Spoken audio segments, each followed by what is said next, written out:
from Century Law Firm. I, Urvi Malhotra. Me, Nipun Palrao. So we are going to present a topic, a difference between culpable homicide and murder. So let's get started. Culpable homicide comes under section 299.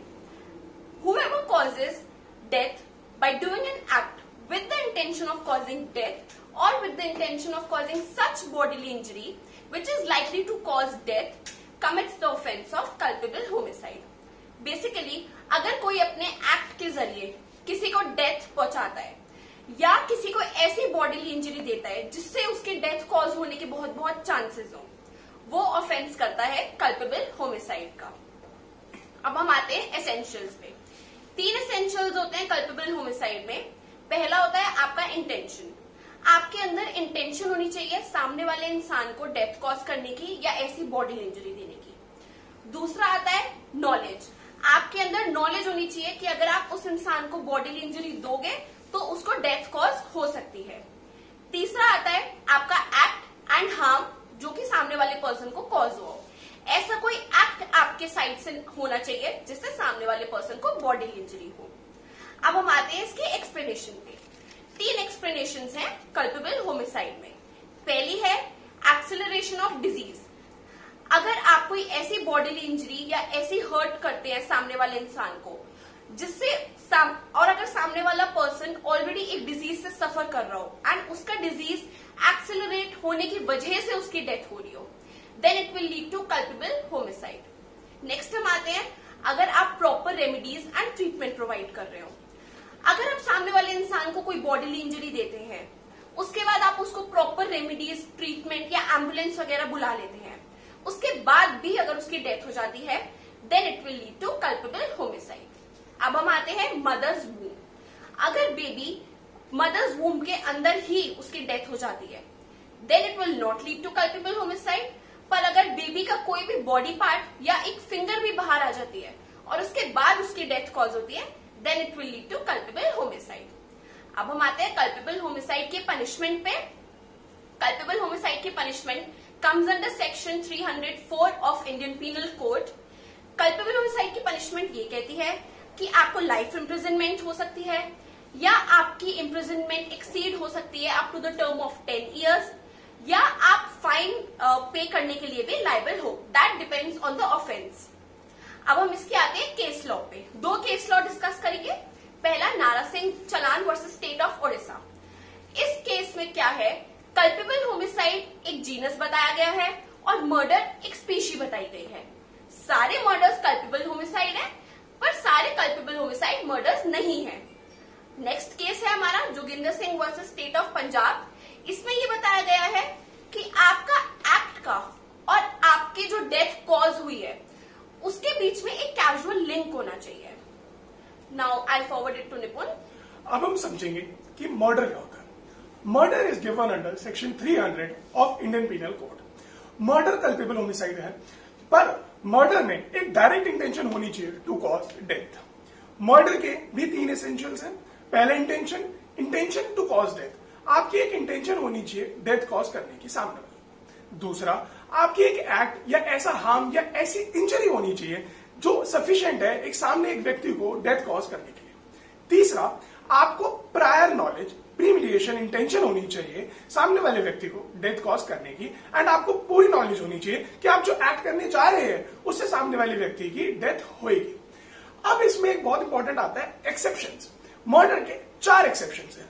पहला, grave and sudden provocation. अगर आपको कोई सामने वाली side से provoke करता है और उसके बीच में अगर आप ऐसी कोई एक्ट करते हैं या कोई ऐसी बॉडीली इंजरी देते हैं जिससे सामने वाले व्यक्ति की डेथ हो जाती है, then it will not amount to murder. दूसरा, अगर कोई व्यक्ति अपने राइट टू प्राइवेट डिफेंस में या अपनी किसी प्रॉपर्टी को बचाने के लिए कोई अपना राइट या अपनी पावर एक्सीड करता है और ऐसी कोई बॉडीली इंजरी देता है, then it will also not amount to murder. तीसरा हम आते हैं, अगर कोई पब्लिक सर्वेंट या कोई ऐसा व्यक्ति जो पब्लिक सर्वेंट को एड कर रहा है in order to attain public justice और वो अपनी राइट या अपने पावर एक्सीड करता है और उसमें उससे कुछ गलती होती है, then it will also not amount to murder.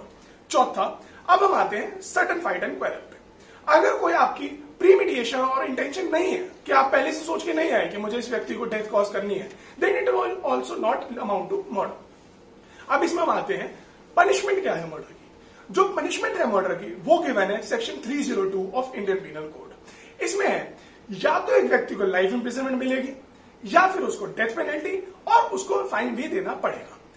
पर यह ध्यान रहे कि जो डेथ पेनल्टी मिलती है वो बहुत रेयर टू रेयर केसेस में ही दी जाती है। अब इसमें हम एक बहुत फेमस केस लॉ है उसके बारे में देखते हैं।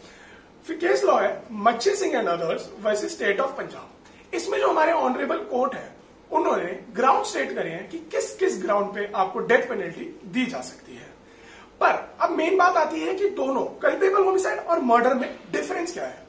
इनमें डिफरेंस है कि all murders are culpable homicide but not all culpable homicides are murder. Basically culpable homicide is the genus and murder is the species. Murder एक बहुत ही एग्रीवेटेड फॉर्म है कल्पेबल होमिसाइड की। तो अब मर्डर और कल्पेबल होमिसाइड में difference है क्या? बहुत ही थिन लाइन का डिफरेंस है, that is degree of intention. Culpable homicide में degree of intention is less and वही डिग्री ऑफ इंटेंशन मर्डर में इज मोर। उसकी वजह से it is difficult to distinguish between culpable homicide and murder because दोनों का end result is death. So जो basic difference बनता है कल्पेबल होमिसाइड का एंड मर्डर का is degree of intention. For example culpable homicide का एग्जाम्पल अगर हम ले तो अगर ए बी को हार्म पहुंचा रहा है विद अ ब्लंट नाइफ, उस पर अटैक करता है, तो उसमें सबको पता है कि ब्लंट नाइफ से किसी की डेथ कॉज नहीं होगी, तो डिग्री ऑफ इंटेंशन कम है, इंटेंशन नहीं है किल करने की, पर अगर वो उसकी डेथ कॉज हो जाती है then it will lead to culpable homicide. अब हम एग्जांपल लेते हैं मर्डर का। अगर ए बी को शार्प नाइफ से हर्ट करता है, एक बॉडीली इंजरी देता है और उससे उसकी डेथ हो जाती है, तो यहाँ पे हम देख सकते हैं डायरेक्ट रिलेशन है एक्ट और इंटेंशन में। उसकी इंटेंशन है उसको डायरेक्टली डेथ कॉज करने की, क्योंकि शार्प नाइफ से सबको पता है कि डेथ हो जाती है। तो यहाँ पे हम देखेंगे कि मर्डर में एक डायरेक्ट इंटेंशन है बट कल्पेबल होमिसाइड में एक डायरेक्ट इंटेंशन नहीं है। तो ये हमारा एक डिफरेंस है, एक छोटा सा टॉपिक कि कल्पेबल होमिसाइड और मर्डर में क्या डिफरेंस है। इसमें बहुत स्टूडेंट्स को दिक्कत होती है but basic difference is just degree of intention. Higher the degree, higher degree of intention leads to murder and lower the degree of intention leads to culpable. So guys, अगर आपको हमारी ये वीडियो हेल्पफुल लगी, अगर आपको इससे आपके doubt clear हुए, तो आप हमारी वीडियो को लाइक कीजिए, हमारे चैनल को सब्सक्राइब कीजिए एंड जो आपके नीडी फ्रेंड्स हैं, स्टूडेंट्स हैं, कलीग्स हैं, उनके साथ ये वीडियो शेयर कीजिए। हमने एक ब्लॉग भी लिखा है इस टॉपिक के बारे में, प्लीज वो डिस्क्रिप्शन पे जाके चेक कर लेना। Thank you.